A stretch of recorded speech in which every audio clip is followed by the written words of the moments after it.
La médium del periódico 5. Las runas malditas. Capítulo 16. ¿Trillizos o cuatrillizos? La mejor carga que puede acarrear un hombre es su sentido común. La peor, el exceso de bebida. Habermas. «Tengo ganas de abrazarme a la tierra», admitió Olaf en dirección al resto. Luego les confesó: «Nunca pensé que el trayecto por mar sería tan duro para mí. Menos mal que hemos llegado. Ahora solo huelo a caca y a pi de bebé. Ni siquiera percibo el salitre». Todos rieron. Algunos, inclusive, se burlaron argumentando que pronto se embarazaría y se ofrecieron para ser padres de su próximo hijo. Egil, en cambio, le propinó una palmada comprensiva en el hombro. «Pues siéntete honrado». Se le puso frente por frente y vio cómo Liz le tiraba de la barba, castigándolo por el tono utilizado en el anterior comentario. Después Egil añadió: «La niña solo ha querido que la cuides tú. Seguro que aprecia que eres el que está más cerca de Odín. Me ha tenido hablando y hablando todo el maldito tiempo. Seguro que a estas alturas tengo a Odín pegado al hombro». Se notaba que no mentía, pues ojeras de agotamiento le lucían debajo de los ojos y tenía la espalda un tanto inclinada, como si cargara sobre ella Jormungandr, la serpiente Midgard, hija de Loki, que rodeaba el mundo, mordiéndose la cola de tan larga que era. Después dijo: «Es un alivio dejártela a ti», y le colocó a Liz en el brazo derecho, al lado de la hermana. En el izquierdo se las ingeniaba para sostener también a Daniel, más pesado que ellas. A Egil le resultó curioso que se quejase de algo tan simple como esto, y no de las olas descomunales que se habían ensañado con la embarcación durante el trayecto, de modo tal que parecía una diminuta cáscara de nuez en medio de dos paredes de agua tan grandes que llegaban hasta Asgard. Asimismo, en las batallas que habían compartido desde que el difunto Har les había dado los brazaretes en la misma celebración, habían sido testigos de cómo había recibido heridas cientos de veces que matarían o que tumbarían a cualquiera. Olaf ni siquiera había pestañeado, ni se había asustado por el aroma de las cataratas de sangre, y solo había bromeado al advertir la preocupación de los compañeros. Y ahora se agobiaba por una simple niña.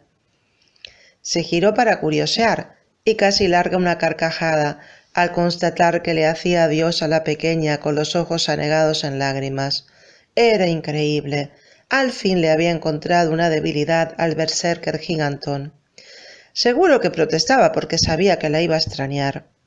Tal vez, al hallarse confinado durante un período con los bebés, comprendiera que la familia era tan o más importante que los trances en los que adquiría las habilidades de los osos, o que morder su escudo con furia, comportándose luego como la máquina perfecta para asesinar. Cuando entraba en estos estados, todos evitaban ponérsele delante, no fuera que les ocurriese algún percance. Al llegar a casa, próxima a la ensenada donde dejaban los Langkins, se olvidó de Olaf enseguida. Bjorn, su hijo de 3 años, estaba sentado en la entrada de espaldas a él y jugaba con Thor, uno de los perros. Contempló orgulloso la vivienda. Él la había levantado de la nada, ayudado por un par de esclavos y por los mismos colegas que lo acompañaban en cada una de las incursiones y en los momentos dichosos o en los difíciles de la vida.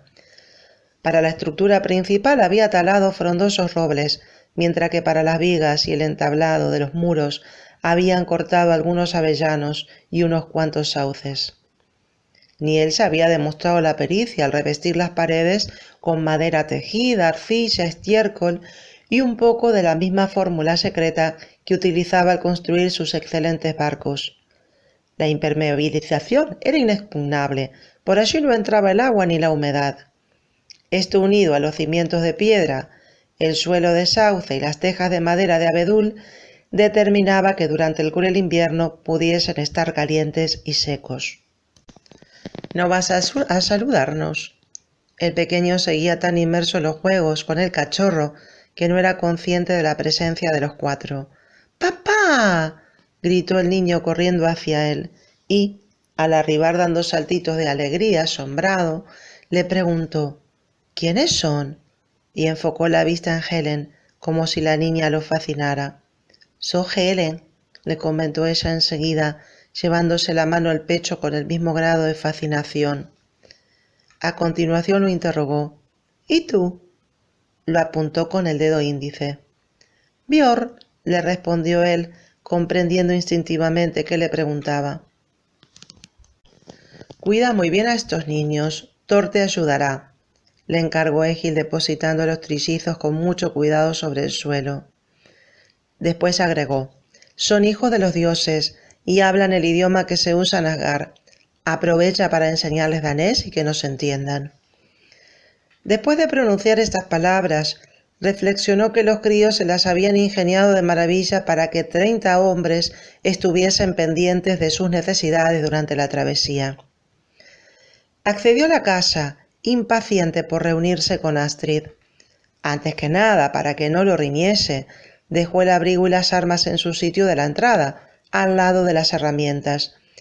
Intentó abrir la puerta del costado que correspondía a la despensa y donde almacenaban los cereales, la carne seca, el arenque y el salmón ahumado.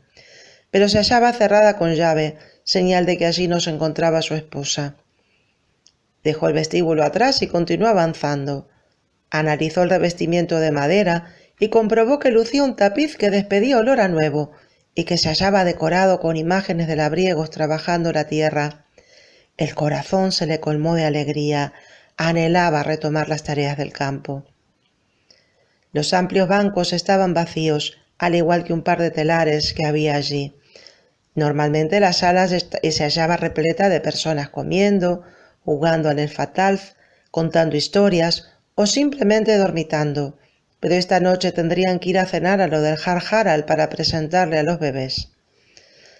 Recorrió a grandes zancadas hasta llegar a la parte trasera de la vivienda.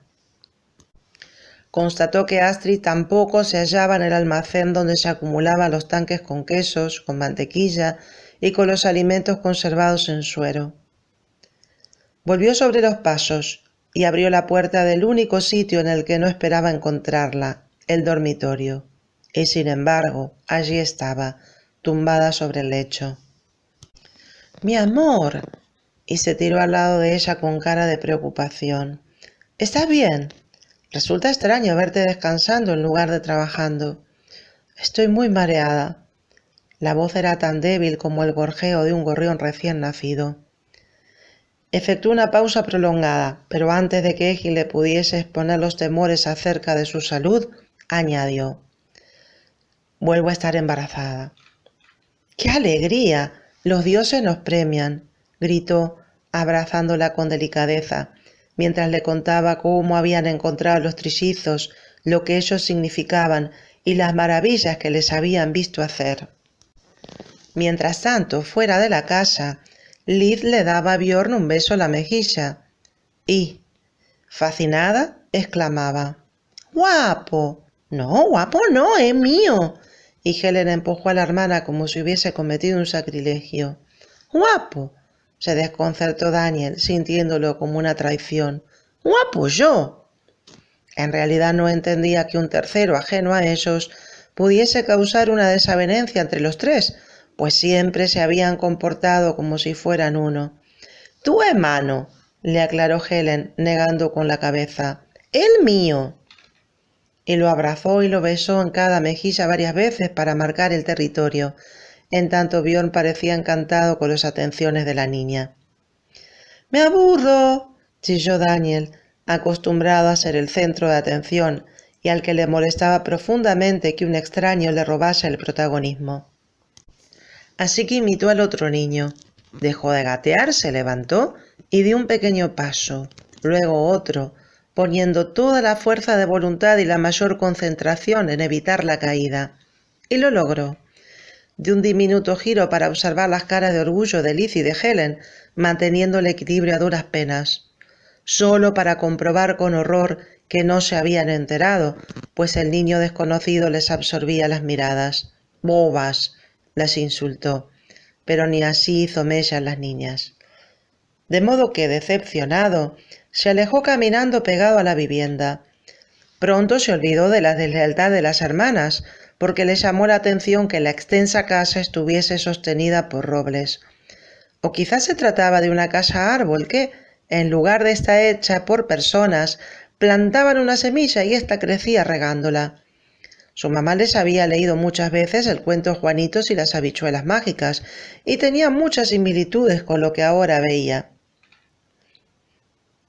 Pese a ser muy extensa y de haberle insumido cientos de pasos, llegó al final. Maravillado, descubrió que al lado de la pared trasera había un establo al aire libre, también de madera.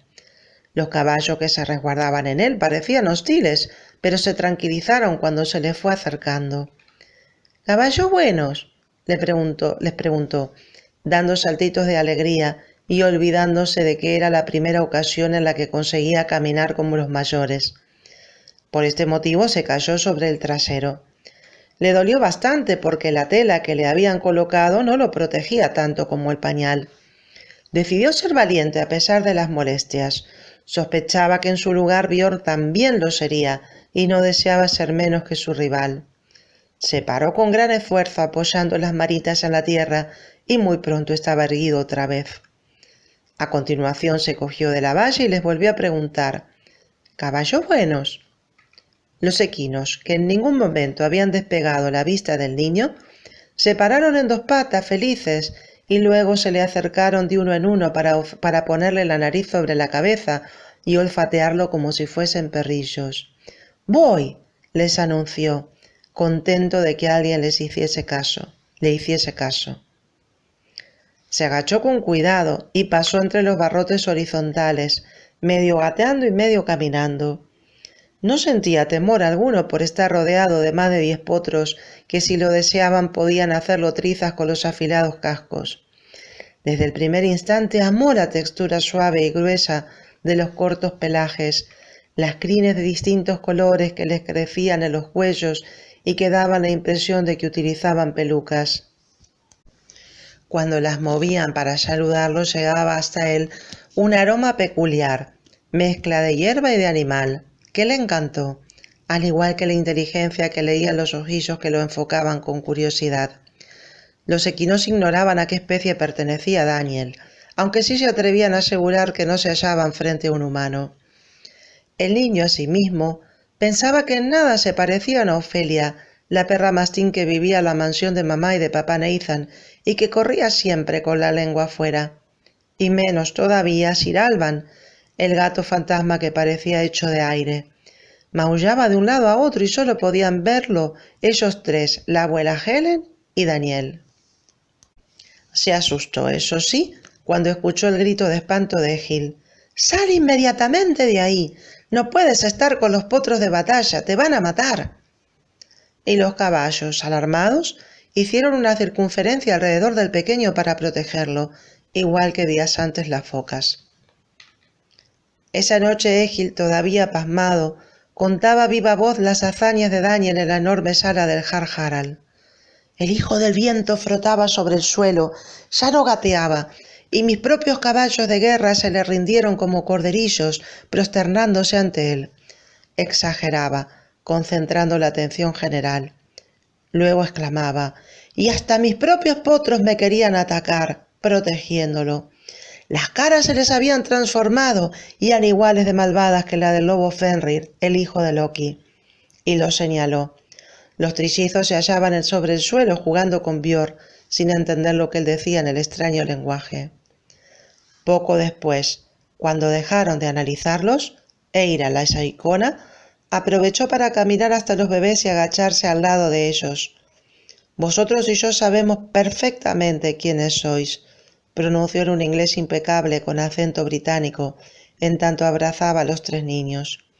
Luego añadió: —Pero no os preocupéis, prometo no decirle a nadie que vuestra madre es Daniel. —¡Laura! —gritó Liz, dando palmas de felicidad al escuchar un sonido conocido. La bruja, en cambio, se estremeció de pánico y los soltó como si le quemasen.